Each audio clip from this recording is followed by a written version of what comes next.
After we get that chain on there, you're going to notice that there's a scraping on the front derailleur. What happened? That front derailleur can now be adjusted without putting the cable on before we do that installation. There are 2 screws on this derailleur. There's an upper screw and a lower screw.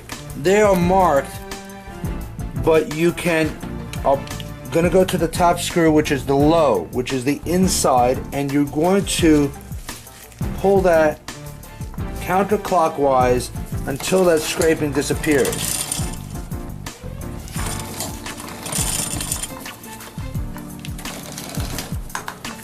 That sound in the back is a normal sound. That's just your pulleys, and you're going to have that sound going on with the pulleys.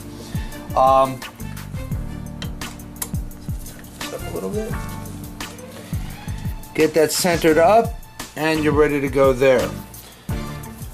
We're also going to raise this derailleur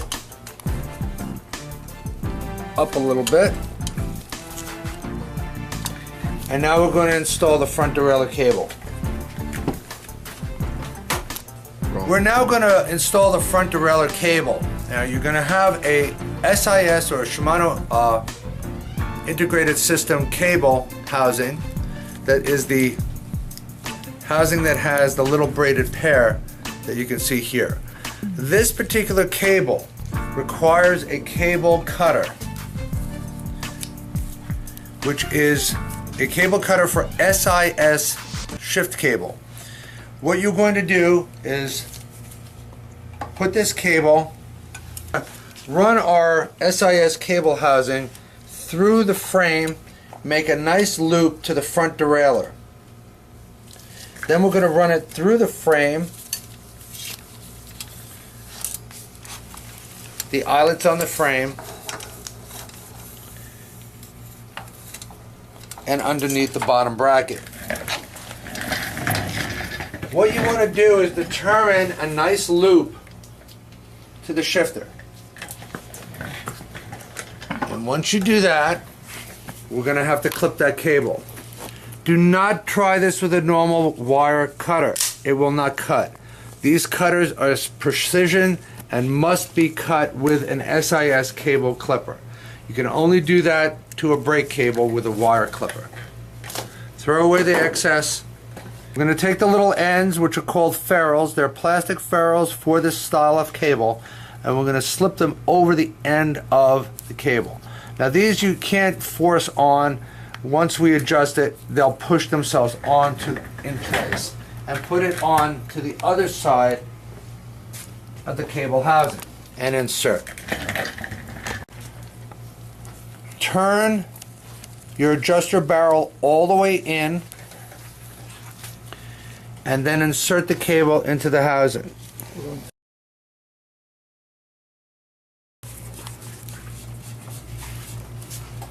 This housing is lined with Teflon and will give an easy flow through the cable. If you have a hard time getting it through the other end, take off your ferrule to begin with. Run that cable housing all the way through.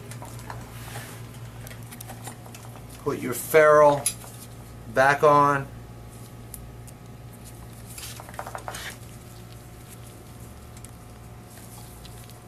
Put it through the hole.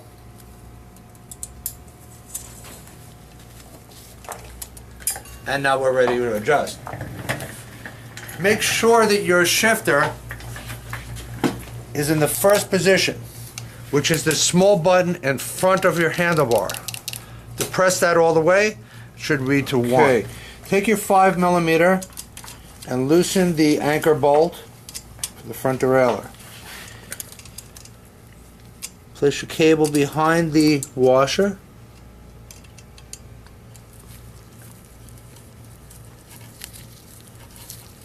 And pull it through. Wrap it around your finger.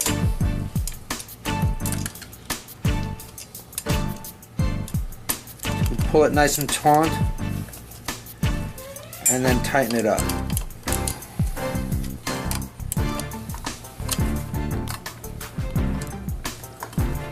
Make sure that that bolt is nice and snug. Do not cut that wire until we get this thing completed. Now that we have our chain and our derailleur attached, we're going to shift it into the larger chain ring. Do understand that it can go over because we don't have these limit screws adjusted at this time, so take it nice and easy and just ease it up onto the large chain ring. You can help that out. Just get it on there. And now what we're going to notice is that it needs a higher position on this particular mounting. So what we're going to do is we're going to drop it down to the small chain ring one more time. Take your 4mm and the adapter, and we're going to raise this derailleur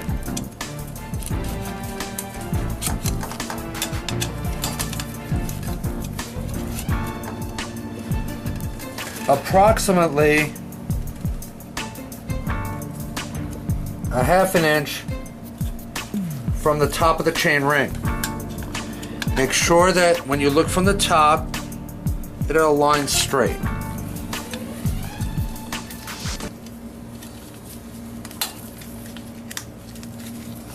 And you'll see where now we can come up and down. Well, we have some distance to play with here on the adjustment on this. Put this in the middle here.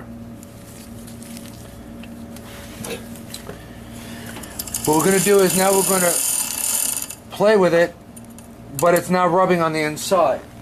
So now what we're going to do, like we did before, we're going to set that limit screw down a little bit. Just push that derailleur, and it won't rub. Counterclockwise on that screw. Okay. This cable is going to release a bit, and it's going to have to break in a little bit, but now we're good. Okay? Leave that cable intact. Now what we're going to do is we're going to pull it up into the large chain ring.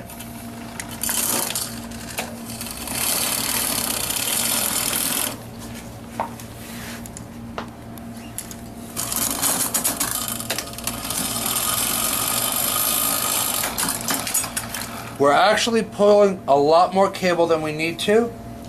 So what you want to do, loosen up the cables.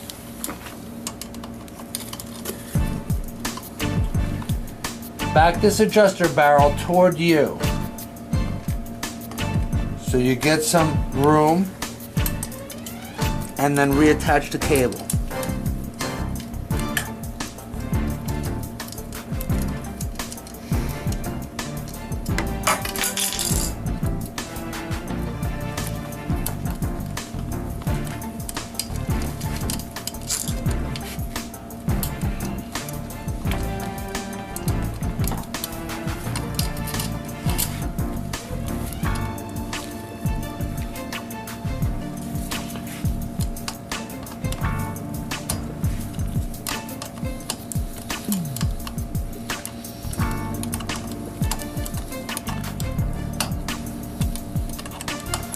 Tighten that up nice and snug.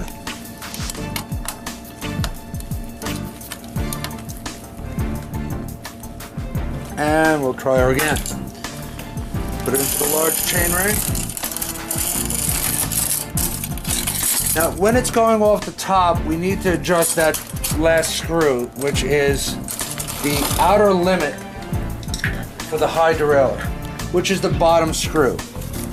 Screw that down until it doesn't move, but don't over tighten it.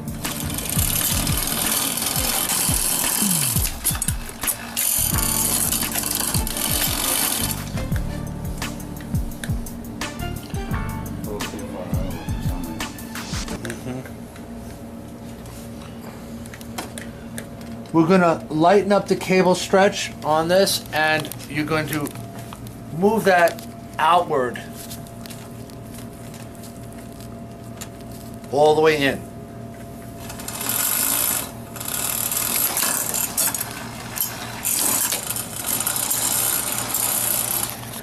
We're going to leave that little rub in there because what's going to wind up happening here is we're going to be stretching out this cable quite a bit and very dramatically.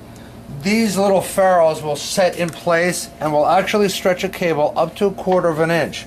At that point, you'll relieve this sound.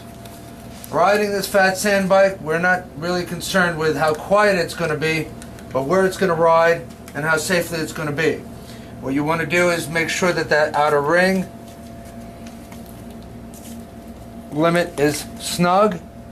And now we're going to clip our cable. You could clip this cable with a normal wire cutter. I suggest you use the SIS cable cutter. One of these aluminum crimps with your wire cutter. Place it over the back side of the cable and just crimp it a few times. Tab, just so it doesn't fray. And crimp it like so. Now we're setting front and rear derailleurs. This particular adjustment on the front derailleur is very confusing for the person that's installing this bike. This is the hardest part of the bike. Although I just showed you how to do it, I've been doing this for quite a long time and it is still a difficult procedure. You might want to take it to your local bike shop. If you are a seasoned mechanic and you need some advice, please contact me at rich@allbicycles.com. I'll be more than happy to answer any of your questions, and also you can go onto my website and view me on Skype. You can call us over at the shop as well. Please don't be confused with this. This is only a procedure to show you how the bike is built. We'll be more than happy to help you with any step of the way, and feel free to contact us at any time.